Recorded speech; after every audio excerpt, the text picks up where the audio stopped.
ராஜன் அவரு இப்படி ஒரு முடிவை எடுக்க என்ன காரணம், எதனால இந்த மாதிரி ஒரு சோகமான முடிவை எடுத்தாரு, இப்படி பல கேள்விகள் இருக்கு. 85 வயசாச்சு அவருக்கு.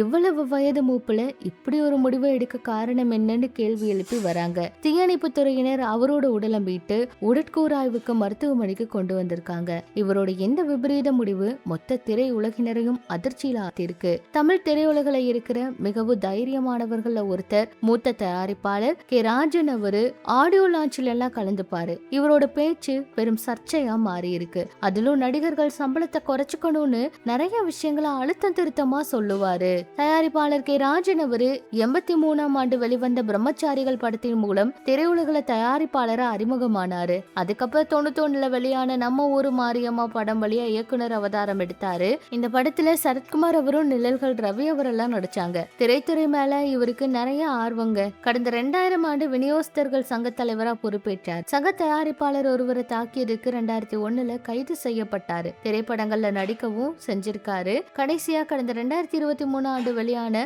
பாகாசூரன் படத்துல நடிச்சிருந்தாரு. 4 படங்களை தயாரிச்சிருக்காரு. 2 படத்தை இயக்கியிருக்காரு. எழுத்தாளரா 2 படங்கள்ல பணியாற்றிருக்காரு. இவரோட விபரீத முடிவு திரையுலகில சோகத்தை ஏற்படுத்தி இருக்கு.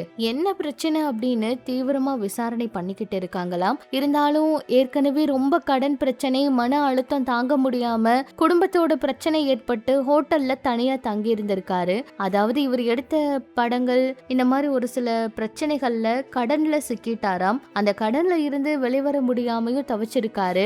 அதனாலேயே இவரோட குடும்பத்துக்கு கூட பிரச்சனை ஏற்பட்டிருக்கு. இருந்தாலும் அதையெல்லாம் சமாளிச்சிருக்கலாம். 85 வயசான இவரு இப்படி ஒரு முடிவை ஏன் எடுக்கணும் அப்படிங்கறதா எல்லாருடைய கேள்வியாவும் இருக்கு. அவரை வெளியில எடுக்கும் போது வாயில நுரையெல்லாம் இருந்ததா சொல்றாங்க. இதுக்கு முன்னாடியே வேறு ஏதாவது அவரு மருந்தெல்லாம் குடிச்சிருக்காரா அப்படிங்கிற பல கேள்விகள் எல்லாம் இருக்காம். ஆனா விசாரணைக்கு அப்புறம் தான் தெரிய வரும். பிரேத பரிசோதனையில தான் உண்மை என்னன்னு தெரிய வரும் அப்படிங்கிற தகவல் வெளியாகி இருக்கு. என்னவா இருந்தாலும் அவரு பேசி இந்த பிரச்சனைக்கு தீர்வு எடுத்திருக்கலாம். ஆனா இப்படிப்பட்ட முடிவை எடுக்க கூடாதுன்னு ரசிகர்களும் ஆறுதல் சொல்லிட்டு இருக்காங்க. இவரோட நிறைய வீடியோக்கள் இருக்கு. அதெல்லாம் சமூக வலைதளத்துல வைரல் ஆயிட்டு இருக்கு. நிறைய பிரபலங்கள் இவரு இந்த முடிவை எடுத்ததுக்கு சமூக வலைதளங்கள் வழியா இரங்கலை தெரிவிச்சிட்டு இருக்காங்க. இன்னைக்கு பிரேத பரிசோதனை முடிவுல என்ன நடக்க போகுதுன்னு பொறுத்திருந்து பார்க்கலாம். நம்ம சார்பாகவும் ஆழ்ந்த இரங்கலை தெரிவிச்சுக்கலாம்.